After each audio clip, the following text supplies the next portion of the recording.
So, let me ask you something. Do you know which one of your marketing efforts actually brought in a sale? Was it that first ad a customer saw? Maybe the email they opened last week? Or was it the social media post they clicked on right before they decided to buy?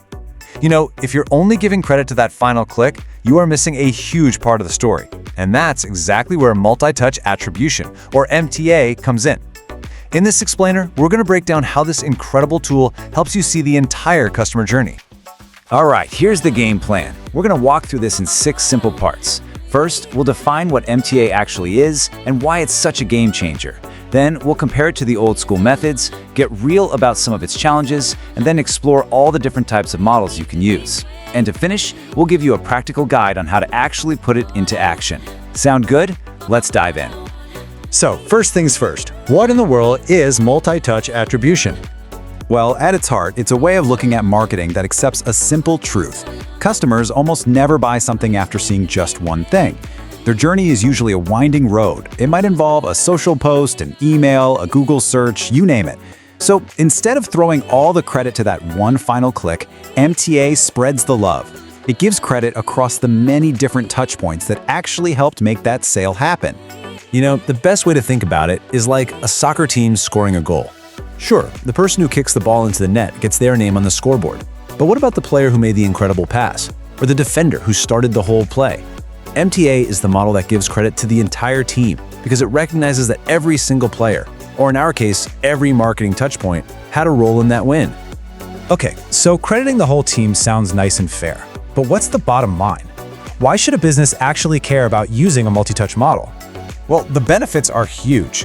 All of a sudden, you're not just guessing where your marketing budget should go, you're putting your money where it's actually making an impact. You get this incredibly clear map of your customer's journey, which lets you tweak your strategy, seriously boost your return on investment, and make genuinely smart, data-driven decisions. It's really all about moving from gut feelings to cold, hard facts.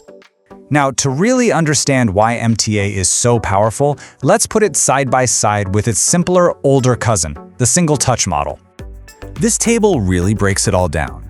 If you look at that first row, touchpoint credits, you see the big difference right away.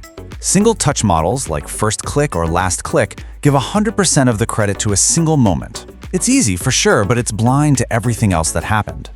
Multi-touch, on the other hand, shares that credit. Now glance down its setup process. Yeah, multi-touch is definitely more complex. But the payoff is right there in the analytics row. You get a full, comprehensive picture, not just one misleading snapshot. But, of course, no model is perfect.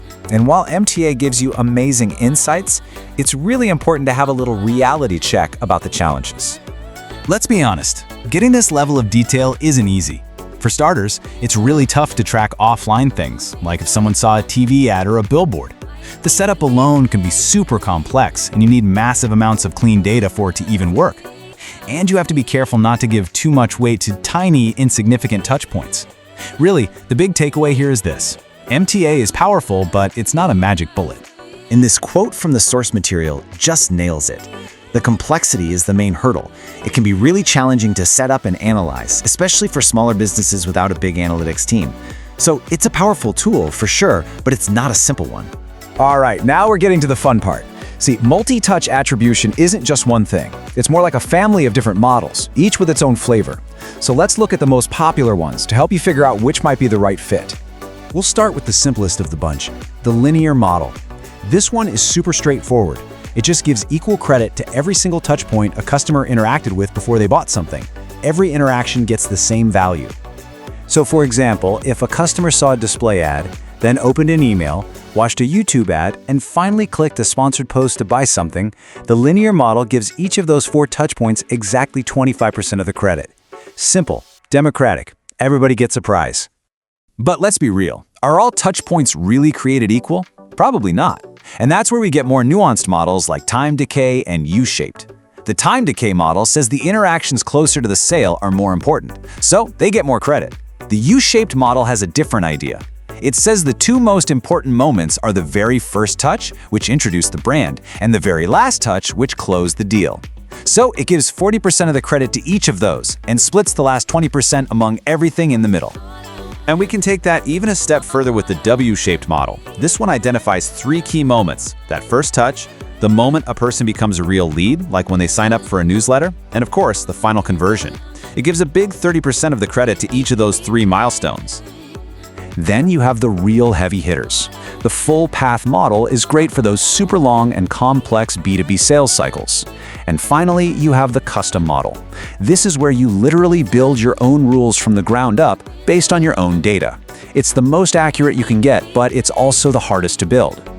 Okay, so you get the models, you know the pros, you know the cons. How do you actually get started with all this? Let's talk about the action plan.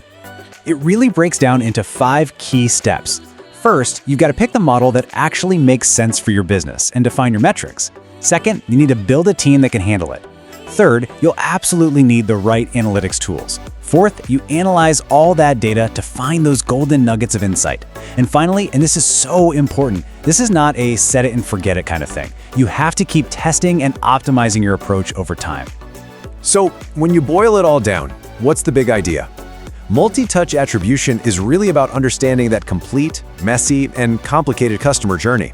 It's about getting past that simplistic last-click thinking so you can spend your money smarter, build better campaigns, and get a much better return on your investment. At the end of the day, every click, every view, and every interaction is a piece of a much larger story. A single touch model is kind of like reading only the last page of a book and thinking you know the whole plot. Multi-touch attribution lets you read the whole thing, from start to finish. So the question I want to leave you with is this: your data is telling a story. Are you listening to all the